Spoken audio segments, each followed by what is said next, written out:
2 hari semenjak dia itu dipanggil sama Anastasius, tetapi Eglantine tak ada tanda-tanda akan mengundangnya dalam pesta teh. Bisa jadi Eglantine di sini mau menyelesaikan semua kelasnya dulu baru bersosialisasi. Rosman jadinya nyantai aja dia ke perpustakaan bareng Brunhild, Philin, Judith, Leonor, dan Cornelius. Benar-benar menjadi waktu damainya Rosman. Dia pun ingin menyelesaikan misinya untuk bisa membaca semua buku di perpustakaan. Sedangkan Cornelius dan Leonor mendiskusikan strategi bagaimana mengalahkan Phoebus dengan cepat serta membandingkan Dunkelverger dan Ehrenfest. Judith di sini tuh tertarik dengan diskusi tentang mengalahkan Phoebus. Jadinya dia itu ikut menjaga Rosman karena alasan itu. Sekalipun Judith di sini masih cukup sulit untuk mengikuti diskusinya. Kelas 2 kan belum ada pelajaran kesatria. Rosman melihat ketika mentranskripkan buku, Leonor dan Cornelius bisa ngobrol dengan akrab banget. Dalam hati Rosman di sini menyemangati mereka berdua. Rosman membaca sampai ada cahaya waktunya pulang. Brunhild di sini itu langsung menutup bukunya. Dia sudah tahu bagaimana cara menghentikan Rosman paling efektif. Setelah dia bisa menyelesaikan semua kelasnya, itu benar-benar waktu yang paling nyaman untuknya. Dia bisa membaca sampai tutup dan bisa meminjam buku apapun yang ingin dia baca. Leonor menceritakan tentang info-info yang telah dia dapatkan saat mentranskrip buku. Wajahnya sangat cerah, apalagi di sini karena Cornelius juga ikut mengobrol. Cornelius di sini tuh wajahnya ya kalem-kalem aja, tetapi Leonor benar-benar senyum cerah menikmati momen itu. Ini loh keakraban ini yang aku ingin lihat. Rosman itu senyum-senyum sendiri melihat mereka. Brunhild itu menyadarinya. Rosman sama, apakah Anda di sini mendukung Leonor? Tidak, aku tidak akan terlibat masalah mereka. Brunhild di sini tuh lebih tenang dengan keputusannya Rosman itu. Tidak ada hal baik jika mengistimewakan seseorang. Itu hanya akan merusak ikatan para pengikutnya. Mendengarnya, di sini Rosman jadi yakin dia di sini tidak perlu memperlihatkan secara nyata dukungannya kepada Leonor, terutama di Royal Academy. Lebih baik itu dalam bahasan keluarga saja. Saat memasuki ashram Ehrenfest, "Cukup, Traugott!" Terdengar teriakannya Riada di lantai 2. Kelihatannya Riada di sini sedang memarahi Traugott di kamarnya sendiri. Rosman cuma saling pandang dengan para pengikutnya yang sama-sama tak tahu. Pada saat makan malam, Angelica di sini ternyata dikirimi surat sama kesatrianya Eglantine untuk undangan pesta teh. Akhirnya datang juga. Angelica di sini pengen mengawal Rosman saat pesta teh nanti, tapi tetap prioritasnya Rosman Angelica bisa lulus semua kelas tertulisnya. Rosman di sini memotivasi Angelica menghadiahkan metode keempat kompresi mananya jika Angelica bisa lulus kelas tertulisnya sebelum Rosman kembali ke Ehrenfest. Kehebohan terjadi yang membuat Rosman di sini akhirnya memutuskan jika Angelica bisa lulus semua kelas tertulisnya pada waktu itu, semua pengikutnya akan mendapatkan hak untuk mengetahui metode keempat nanti. Terlihat Traugott benar-benar bersemangat. Setelah makan malam, Riada di sini meminta waktu Rosman. Ada sesuatu yang sangat penting yang ingin saya diskusikan. Rosman sudah merasa ini palingan tentang Traugott tadi siang. Mau kita bahas di kamar? Saya harap semua pengikut Anda di sini mendengarkan apa yang saya katakan, Hime-sama. Oleh karena itu, saya sudah mengamankan satu ruangan di lantai pertama. Semua pengikutnya di sini mengangguk seolah sepemikiran dengan Riada. Semua di sini pengen mendengarkan kecuali Traugott. Dengan ekspresi bermasalahnya, dia ingin menghentikan neneknya itu. "Harmut, kamu udah tahu apa yang terjadi kan?" "Tentu saja, Rosman-sama. Riada sudah marah selama 3 hari. Ada semburat kemarahan juga dari Harmut." Rosman di sini benar-benar tak tahu apa yang telah dilakukan Traugott. Rosman duduk, Lisleta dan Brunhilde di sini berada di kedua sisinya, dengan kesatria penjaganya juga di samping mereka. Harmut dan Philin di sini siap menulis dengan papan kayunya. Traugott di sini tidak diizinkan sama Riada untuk berada di samping para penjaganya Rosman. Tangan Riada mencengkeram lengannya Traugott. Melihat para pengikutnya Rosman dan Rosman sama, tolong pecat Traugott dari pengikut Anda. Rosman dan kedua pelayannya di sini terkejut. Para kesatrianya di sini meresponnya dengan santai. Harmut sama sekali tak ada perubahan ekspresi. Dari detail narasinya aja udah benar-benar kelihatan kalau para kesatria di sini udah benar-benar menaruh dendam ketika Traugott di sini sangat kasar dengan tuan yang mereka layani dan hormati. Harmut yang pastinya sudah tahu detail ceritanya dari para kesatria, tentu dia sangat tak terima dengan perlakuan Traugott. Tetapi kedua pelayannya di sini itu nggak begitu tahu detailnya saat diter. Jika kedua pelayannya ini tahu kelakuannya Traugott, aku yakin autor di sini akan menuliskan mereka nggak akan terkejut. Traugott benar-benar pucat dan Rosman di sini ingin memperjelas apa yang sebenarnya terjadi kepada Riarda. Rihada di sini malah memberikan tatapan tajam agar Rosman di sini itu bisa lebih peka lagi dengan semua yang terjadi di sekelilingnya. Rosman di sini malah mendapatkan teguran. Rihada di sini memperjelas lagi kalau tindakannya Traugott pada saat Dieter itu benar-benar kasar. Tetapi bukannya itu cucumu, dia kan atas rekomendasimu juga. Memecatnya bukannya itu nanti terlalu berlebihan. Saya di sini memang merekomendasikannya karena Traugott di sini menginginkan untuk menjadi pengawal Anda dan Bonifacius sama meminta untuk merekrut kesatria sebanyak-banyaknya. Saya memang peduli dengannya sebagai neneknya, tetapi saya saat ini itu sebagai kepala pelayan Anda. Rosman sama, Anda di sini itu tidak membutuhkan pengikut yang membangkang dengan tuannya sendiri. Setiap pengikut itu boleh memiliki motifnya sendiri-sendiri saat melayani Anda, Hime sama. Karena itulah saya di sini itu tidak memprotes Traugott yang hanya ingin kompresi mana Anda. Yang terpenting dia itu bisa bersikap yang pantas dengan tuannya dan melakukan pekerjaannya dengan baik. Tapi Traugott di sini itu benar-benar memperlihatkan ketidakinginannya untuk melayani Anda. Sikap yang benar-benar tak pantas untuk menjadi seorang pengikut. Saya sebagai kepala pelayan Anda tidak akan membiarkan orang yang tidak setia ini disebut sebagai pengikut Anda. Semua pelayannya Rosman memang punya motif sendiri-sendiri. Brunhilde di sini tuh ingin menyebarkan tren Rosmine. Liseleta berhutang budi pada Rosman yang telah menyelamatkan kakaknya. Hermod ingin menyebarkan legenda sucinya Rosmine. Philin ingin mengumpulkan cerita untuk Rosmine. Judith karena mengagumi Angelica. Rihada dan Angelica itu karena perintah. Leonor juga karena perintah plus ingin dekat dengan Cornelius. Dan Cornelius peduli dengan Rosman sebagai keluarga. Perkataan tadi itu bukti betapa profesionalnya Rihada sebagai pelayan dan betapa dia itu menghargai tuannya sendiri. Dan sebagai nenek dia itu ingin Traugott itu segera melepaskan jabatannya sebagai pengawal agar dia di sini tidak mempermalukan dirinya sendiri lebih dari ini. Traugott di sini itu benar-benar meremehkan Rosman, terutama kondisi fisiknya yang benar-benar lemah. Ditambah Traugott di sini itu masih sepupunya Rosman, masih satu kakek dengan Bonifacius. Jadi Traugott di sini itu tidak menilai dirinya sendiri lebih rendah daripada Rosman dilihat dari keturunannya. Rihada di sini itu benar-benar malu, berbeda dengan Cornelius sekalipun dia itu kakak kandungnya Rosman. Tapi Cornelius di sini itu bisa dengan bijak memutuskan dan membedakan kapan dia harus bertindak sebagai seorang kesatria dan seorang kakak. Rihada di sini sudah memarahi Traugott selama 3 hari, memintanya untuk berhenti sebagai pelayannya Rosman atas keinginannya sendiri. Tapi perasaan Traugott untuk mundur itu benar-benar hilang, terutama ketika Rosman di sini mengumumkan metode keempat kompresi mananya. Kamu itu benar-benar tak tahu malu, hanya fokus pada keinginanmu saja, tidak menunjukkan niat sedikit pun untuk bisa menghormati tuanmu sendiri. Sekalipun kamu itu adalah cucuku, tapi kamu itu benar-benar harus dihukum. Bangsawan Ehrenfest itu harus melayani kandidat Archduk dan melindungi kadipaten. Apa yang orang tuamu ajarkan? Kenapa kamu bisa menjadi seperti ini? Benar-benar menyedihkan. Seberapa marahnya Rihada, tetapi keputusan akhir tetap ada di tangannya Rosman. Rosman di sini memperlakukan Traugott layaknya Gil ataupun Angelica dulu. Traugott, apakah kamu ingin melayaniku dengan baik? Traugott tentu masih pengen menjadi pengikutnya Rosman, kan belum mendapatkan kompresi mana. Traugott ini itu berniat mengundurkan diri ketika dia sudah mempelajari metode kompresi mana Rosman sama. Perkataan tiba-tiba Hermod dengan ekspresi seperti ini. Traugott langsung kaget, tetapi Hermod di sini tuh masih melanjutkan. Dia itu bilang sama saya kalau dia itu tidak punya niat sama sekali untuk melayani gadis aneh yang sangat lemah. Dilempar bola salju saja dia langsung pingsan. Dan gadis itu cuma fokusnya ke buku aja dan memaksa semua orang hanya karena dia itu ingin segera ke perpustakaan. Jika bukan karena kompresi mana, dia jelas sudah melayani Wilfrid saja. Diam Hermod, kamu padahal bilang mau merahasiakannya. Kamu benar-benar berpikir aku akan merahasiakannya padahal nggak ada kontrak apapun yang mengikatnya. Ingat, aku itu pengikutnya Rosman sama, jadi di sini tanggung jawabku untuk memberitahu apa yang perlu Rosman sama tahu, agar bisa membuat keputusan yang tepat. Traugott, kamu itu benar-benar tak bisa dipercaya. Kamu itu ternyata sudah benar-benar busuk, bukan hanya fasad luarmu saja, tetapi dalammu juga. Semua orang pada marah sama Traugott. Sebaliknya, Rosman di sini itu berpikir dengan tenang. Dia jadi paham sikapnya Traugott saat Dieter itu. Dan betapa besarnya keinginannya untuk mendapatkan kompresi mana sampai dia di sini mau berkorban untuk melayani orang yang tidak dia sukainya. Aku ingin bicara sendiri dengan Traugott. Bisakah aku meminta semua orang membersihkan ruangan? Tidak bisa. Anda tidak boleh tanpa kesatria penjaga Anda. Apa yang Anda lakukan jika Traugott tiba-tiba menyerang?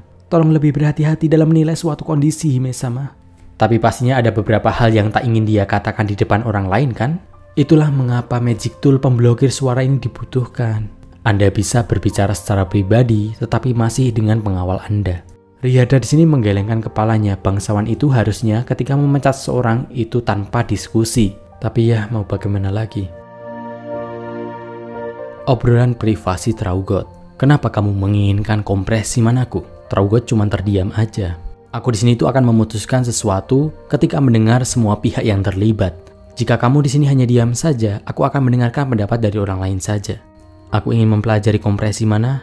Tentu karena aku ingin menjadi lebih kuat. Alasan apa lagi jika bukan itu? Kekesalan yang dia pancarkan kepada Roseman yang membuat para pengawalnya di sini itu menatap Traugott dengan tajam, sekalipun mereka di sini itu tak mendengar apa-apa. Traugott, jika kamu tidak bisa menjaga ekspresimu, kami itu benar-benar habis sama Riyarda. Traugott di sini ekspresinya langsung datar. Dari sudut pandangnya Roseman, kali ini tuh yang menjadi sorotan bukan hanya Traugott saja, tapi juga Roseman. Para pengikut di sini akan melihat apa keputusan Roseman kepada Traugott ini. Keputusan yang tepat, bijak atau tidak, itu nanti akan menentukan apakah Roseman ini pantas untuk mereka layani atau tidak. Dalam hati Roseman di sini benar-benar nggak peduli sama Traugott. Traugott kan kesatria laki-laki, Roseman juga jarang bertemu dengan dia. Kesatria cowok itu cukup, Cornelius aja udah cukup baginya. Tapi dia itu ingin saat ini menilai dengan seobjektif mungkin, karena dia juga cucunya Riyarda dan Bonifatius. Dua kakek nenek itu yang lebih penting baginya. Dan nasihatnya Ferdinand pada saat season 2 kemarin itu benar-benar membekas dalam hatinya Roseman. Kenapa kamu pengen lebih kuat? Karena Cornelius dan Angelica di sini lebih kuat ketika mempelajari kompresi manamu. Angelica dan Cornelius pengen kuat karena dia itu gagal dalam melindungiku dalam insiden itu. Apa alasanmu pengen kuat? Apakah kamu memang ingin kekuatan atau kamu ingin melayani Wilfrid seperti yang dikatakan Harmut?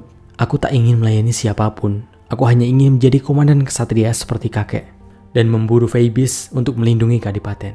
Agar itu bisa terwujud, aku harus lebih kuat daripada siapapun di Erenfest. Traugott, tak mungkin bagimu untuk menjadi komandan kesatria tanpa melayani siapapun, karena komandan kesatria itu sebagai penjaganya Archduk secara langsung. Kakek tidak melayani siapapun ketika dia menjadi komandan kesatria. Aku itu ingin menjadi seperti itu. Roseman di sini paham kalau Bonifatius itu adalah kandidat Archduk, jadi dia di sini itu tidak bisa melayani siapapun. Bonifatius itu sudah merasa kalau dirinya itu tak cocok untuk menjadi Aub. Dia pun menghindari politik dan melarikan diri ke kesatria. Di Ordo Kesatria, Bonifatius lah yang mempunyai status paling tinggi sebagai kandidat Archduk. Ditambah dia itu paling kuat di antara para kesatria yang lain, ditambah lagi dia itu loyal sama saudaranya yang menjadi Aub. Mendukung Aub sebagai komandan kesatria. Ya posisinya hampir mirip seperti Ferdinand sih. Tapi itu tak berlaku sama Traugott, dia itu hanyalah Arch Nobel biasa gitu. Traugott, tapi kamu belum selesai langsung dipotong. Roseman sama, Anda pasti berpikir saya itu mustahil untuk menjadi itu. Dulu itu aku itu lebih kuat daripada Cornelius dan kakekku selalu mengatakan kepadaku bahwa aku punya bakat yang luar biasa. Jika saya di sini tuh belajar kompresi mana Anda, saya pasti lebih kuat daripada Cornelius. Sebelumnya aku itu selalu paling dekat dengan kakek dari semua cucunya. Tapi entah mengapa sekarang itu Angelica lah yang disebut sebagai murid yang paling dekat dengan Bonifatius. Dan Cornelius disebut sebagai calon kesatria paling kuat dengan mana yang paling banyak. Padahal harusnya aku yang di tempat dua orang ini. Traugott di sini menjadi pengawalnya Roseman hanya karena Wilfrid di sini kan sudah melakukan kejahatan yang fatal, sedangkan Charlotte dia nggak begitu dekat. Dia juga cewek, berbeda dengan Roseman sekalipun cewek, tetapi masih punya hubungan keluarga. Traugott di sini kan nggak pernah berhubungan dengan kakeknya lagi, yang membuat ayahnya di sini itu yang dulu memujinya, sekarang dia itu hanya sering memarahinya. Apalagi Cornelius di sini menjadi lebih kuat lagi. Ayahnya Traugott ini sering sekali dibandingkan dengan Karlstedt. Dan Karlstedt di sini lebih mendapatkan apresiasi yang lebih tinggi. Ibunya Karlstedt dan ayahnya Traugott ini kan beda, itu juga sering cekcok juga. Jadi ketika tahu anaknya itu ternyata mempunyai bakat yang luar biasa yang diakui sama kakeknya, itu membuatnya senang. Tapi sekarang ternyata perbedaan antara Traugott dan Cornelius semakin lama semakin jauh, yang benar-benar membuat emosi yang mengingatkan masa lalunya ayahnya. Alasan yang paling kuat kenapa Traugott di sini pengen menjadi lebih kuat lagi itu karena dia ingin dipuji sama ayahnya dan mendapatkan pengakuan dari Bonifatius seperti dulu. Dia mulai simpatik sih, tapi simpatiknya itu benar-benar dihancurkan oleh satu kalimat saja. Bahkan Lainobel lemah kayak Damuel itu menjadi lebih kuat karena kompresi manamu. Satu hempasan saja pasti udah terbang jauh dia. Roseman menyilangkan tangannya, berusaha sekuat mungkin untuk menahan emosinya. Damuel diakui sama Bonifatius, dihargai sama Karlstedt dan Ferdinand. dan bisa berkolaborasi dengan para ksatria yang lain. Di antara para pengikutnya, dialah yang paling dekat dengan Rosman, yang benar-benar mengenal keluarga aslinya, tapi meski begitu dia itu tetap menghormatinya dengan setia. Kata-kata itu tak akan cukup untuk menggambarkan betapa luar biasanya Demuel, terutama di matanya Rosmine, dan betapa busuknya Traugott dibandingkan dengannya. Rosmine benar-benar udah muak sama Traugott, dia benar-benar tak akan bisa memaafkannya. Demuel itu sudah berjuang sangat keras untuk bisa tumbuh sampai pada titik ini. Hanya sedikit orang yang mempunyai tekad kuat seperti dia. Seorang Le Nobel kan memang harus seperti itu. Mereka itu tidak layak untuk dibicarakan. Tamatlah Traugott di matanya Rosmine. Rosmine di sini tuh benar-benar nggak butuh orang yang merendahkan seseorang hanya karena Le Nobel. Oke, fix, dia itu harus berhenti jadi pengawalnya. Rosmine di sini harus mengusir semua orang yang bisa menghancurkan keharmonisan para pengikutnya. Hanya saja kalau Rosman di sini langsung memecatnya, itu hanya akan berefek buruk kepada Bonifatius dan Riharda. Traugott, kamu harus mengundurkan diri dari pengikutku. Sebagai imbalannya, aku akan mengajari kamu metode kompresi manaku. Traugott tentu responnya senang. Aku di sini akan mengajari kamu bersama dengan yang lain pada akhir musim dingin nanti. Namun kamu harus mendapatkan uangmu sendiri dan tidak menimbulkan masalah lebih lanjut. Itu adalah aturan dasar yang harus dipatuhi oleh setiap orang, terlepas dari apa status dan faksimu. Sekarang lepaskan magic tool pemblokir suaranya dan kamu harus mengumumkan pengunduran dirimu sendiri kepada semua orang. Dengan ekspresi cerahnya, aku Traugott mengundurkan diri dari posisiku sebagai kesatria pengawalnya Rosman sama. Semua pengikutnya melihat Rosman tak puas. Mereka di sini tuh tidak setuju dengan keputusan Rosman saat ini. Riharda di sini yang paling gak terima, tapi Rosman di sini mengabaikannya. Malah di sini Harmut yang membantu Rosman untuk menandatangani pengunduran dirinya Traugott. Traugott, kamu sudah bukan pengikutku, jadi sekarang kamu bisa pergi. Aku yang akan menjelaskan sisanya. Traugott di sini bergegas pergi. Dia itu benar-benar ingin menghindari tatapannya Riharda. Dari sikapnya Traugott mudah sekali untuk menebak kalau Rosman di sini memberikan kompresi mana. Hime-sama, Anda itu terlalu lembut dengan seseorang yang memberontak pada Anda. Itu hanya akan mengecewakan pengikut Anda yang lain. Aku bersikap lembut. Aku udah nggak peduli sama dia, sekalipun dia itu akan mempunyai masa depan suram nantinya. Para pengikutnya di sini nggak paham dengan cara berpikirnya Rosmine. Aku di sini tuh udah nggak ingin berurusan dengan dia, karena itulah aku nggak ingin dia itu berada di hadapanku mulai detik ini sampai seterusnya. Para pengikutnya masih terkejut dengan sikapnya Rosmine, tetapi mereka di sini tuh paham kalau Rosmine ini benar-benar nggak suka sama Traugott. Harmut di sini melihat Rosmine penuh minat. Aku memang punya wewenang untuk memecatnya dan mudah bagiku untuk melakukannya, tetapi itu juga akan menodai nama Riharda dan Bonifatius sama. Aku itu tak peduli sama Traugott, tapi aku tak ingin mencemarkan orang-orang yang aku sayangi. Jika di sini aku itu bersikap lunak, itu karenamu, Riharda. Rosman telah belajar banyak pada insiden Skikoza. Ketika dia memecat Traugott, akan banyak orang yang terlibat di dalamnya. Tetapi jika Traugott mengundurkan diri, itu hanya akan berefek buruk kepadanya sendiri. Cornelius menatapnya. Mengapa kamu mengajarinya metode kompresi mana? Bukannya kamu hanya akan mengajarkan itu kepada orang yang kamu percayai saja. Traugott di sini akan mengalami situasi yang membuatnya putus asa. Dia sudah nggak mungkin dekat dengan pelayannya Rosman maupun Wilfrid dan orang-orang di asrama dan faksi Veronica yang telah Rosman satukan. Itulah yang dipikirkan Harmut. Dia yang dikucilkan akan mengalami dampak emosional yang cukup luar biasa. Dan di saat-saat lemahnya itu, dia itu akan mudah sekali dimanfaatkan sama Ahrensbach ataupun kadipaten lain, terutama mereka yang memusuhi Rosman ya. Mudah sekali untuk menguak informasi darinya. Untuk mencegah itu semuanya, Rosman pun mengajarinya kompresi mana. Brunhilde di sini tuh masih nggak paham apa hubungannya pemberontakannya dengan kompresi mana. Kalau Traugott diberikan kesempatan kompresi mana, dia di sini nggak akan berpikiran untuk memberontak karena dia di sini harus menjadi kesatria yang pantas untuk mendapatkannya. Kalau dia nanti balas dendam pada Anda setelah dia mendapatkan kompresi mananya, apa yang Anda lakukan? Aku tak akan mengajarkan ini kepada musuhku, karena itulah kontrak sihir ini akan menyertakan kalau mereka di sini tidak akan bisa menentangku. Jadi kamu membiarkannya belajar kompresi mana agar kamu bisa mengikatnya dengan kontrak sihir? Betul sekali, tak penting apakah dia itu mau belajar kompresi manaku atau tidak. Yang terpenting dia itu tidak akan bisa balas dendam kepadaku. Itu adalah solusi yang paling ideal bagi Rosmine, apalagi Ehrenfest di sini memang membutuhkan banyak sekali bangsawan dengan kapasitas mana yang tinggi, jadi Traugott bisa dimanfaatkan. Hime sama, tapi itu bukan hukuman untuk Traugott. Traugott di sini telah menghanguskan mimpinya sendiri karena ulahnya. Dia tak akan bisa mewujudkan mimpinya sekeras apapun dia berusaha. Itu cukup kan? Hukuman Traugott itu memang gak kelihatan saat ini, tetapi akan terlihat di masa depan nanti. Tapi Riharda di sini itu ingin hukuman yang benar-benar terlihat. Bukankah lebih baik kita itu melepaskannya dari gelar bangsawannya dan mengirimnya ke kuil agar dia bisa mendapatkan pelajaran yang nyata? Riada, apakah kamu semarah itu padaku? Anda hanya terlalu lembut, Hime-sama, saya tak marah kepada Anda. Dia di sini tuh terkejut dengan pertanyaannya Roseman itu. Kalau begitu tolong, jangan kirim dia itu ke kuil. Kalian boleh melakukan apapun padanya. Aku sebagai uskup agung, kuil adalah wilayahku. Aku sudah terbebas darinya, dia sudah bukan pengikutku lagi. Jadi aku tak ingin berurusan dengannya lagi sebagai pendeta kuil biru. Roseman di sini tuh benar-benar menggelengkan kepalanya. Cornelius di sini malah tertawa. Tapi ini bukan candaan untuk Roseman. Dia yang telah merendahkan Damuel, apalagi para pendeta abu-abu dan gadis kuil. Ferdinand dan aku pasti harus melatihnya sebagai pendeta biru. Padahal kami tak punya waktu untuk itu. Jika kamu ingin memberikan dia pelajaran, silahkan. Tapi tolong jangan ganggu pekerjaanku. Aku tak ingin ada hubungannya lagi dengan dia. Jadi tolong jangan kirim dia. Tolong jangan tambahkan masalah lagi untukku. Riada di sini memahaminya. Anda di sini memang terlihat lunak, tapi pada kenyataannya Anda di sini benar-benar menghukum dia dengan cara terbaik. Benar-benar luar biasa, Sasuga Roseman-sama. Senyum puas di wajahnya Harmut yang membuat kesal Roseman. Roseman di sini menegurnya. Dia memang bertanggung jawab dalam memberikan informasi kepadanya, tetapi tidak seharusnya dia itu mengatakannya tiba-tiba di depan publik. Dia harus melaporkan dulu kepada tuannya, dan tuannya di sini yang akan memutuskan informasi mana yang akan digunakan. Bercermin kepada Justus, dia di sini akan menginformasikan semua yang dia dapatkan kepada Ferdinand, dan tuannya yang akan menggunakan informasinya.